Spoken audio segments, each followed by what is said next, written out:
সুপ্রিয় দর্শক আসসালামু আলাইকুম। দেশ ও প্রবাসে যে যেখানে আছেন আপনাদের প্রত্যেককেই শুভেচ্ছা জানাচ্ছে। আজকে নতুন একটি প্রতিবেদন দেখতেই পারছেন, আমার সামনে একটি আপু আসছে।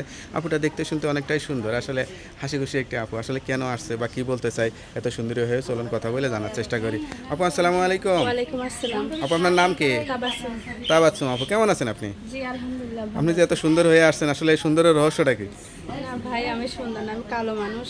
কালো মানুষ, দেখতেই তাই তো না? পারতেছেন। না, দেখে তো মনে হচ্ছে অনেক সুন্দর আছেন, সুন্দর পোশাক টোশাক পরে পরিপাটি হয়ে আসছেন।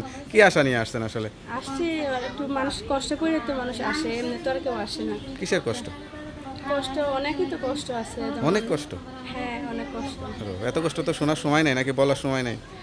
এত কষ্ট বললে অল্প সারাদিন একটু হয়ে যাবে। অল্প একটু কষ্টের কথা বলেন আসলে। আমি আসছি একটু সাহায্য, মনে করেন কষ্ট করে তো আসছি ভিডিওর হ্যাঁ, সামনে। হ্যাঁ। আমার মা আছে ফ্যামিলিতে, আমার বাবাটা মারা গেছে আর 6-7 মাস স্ট্রোক করে মারা গেছে।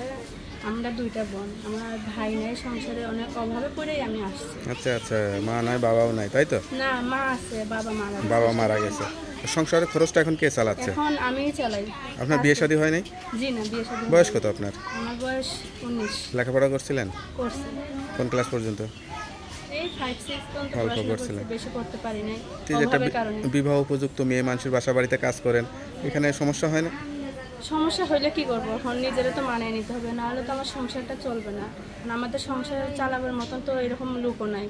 আমার পাশে যদি কেউ থাকতো তাহলে অবশ্যই আমার এরকম করা লাগতো না তো কষ্ট। এখন কি বিয়ে শাদী করবেন নাকি কোনো সহযোগিতার জন্য আসছেন? আমি ভালো একটা মনের মতন মানুষ পাইলে অবশ্যই বিয়ে শাদী করবো। বিয়ে শাদী করবেন সেই আশা নিয়ে আসছেন? কোনো প্রেম ভালোবাসার আশা হয়েছিল? জি না, এরকম কিছু হয় নাই। এরকম কোনো কিছু হয় নাই? জি আচ্ছা আচ্ছা। তা যা বলতেছেন সত্যি বলতেছেন তো? হ্যাঁ সত্যি বলতে। এত সুন্দরী মেয়েরা তো, এত উঁচু লম্বা ফিটফাট মেয়েরা তো একটু অভিনয় করতে চায়, নায়িকা হতে চায়, গান টান শেখে, এরকম কোনো ইচ্ছা ছিল? না না, আমার এরকম কোনো ইচ্ছা নাই, তখন আমি বিয়ে নায়িকা হতে চাই না। এখন বিয়ে শাদী করে সংসারিক হবেন সেই আশা করেন, তাই তো? জি তা আপনার কথা যদি সত্যি হয় অনেকেই যোগাযোগ করতে চাবে, নাম্বার তো দেওয়া যাবে? হ্যাঁ নাম্বার দেওয়া নাম্বারটা দিলে সমস্যা নাই তো? যাবে। না প্রেম টেম করে ভেঙে যাবেন না তো? জি না, জি না, আচ্ছা এরকম যাক, কিছু না। তা নাম্বারটা একটু বলে দেন। 01878 01878 40 40 23 23 63 63, আবার একটু বলে দেন। 01878 40 23 63। যাক, নাম্বারটা খোলা রাখবেন আর অবশ্যই 5 ওয়াক্ত নামাজ কালাম পড়বেন, আল্লাহর কাছে চাইবেন, আল্লাহ আপনার মনে আশাটা পূরণ করবে। তো ভালো থাকেন, দোয়া করি। আসসালামু আলাইকুম।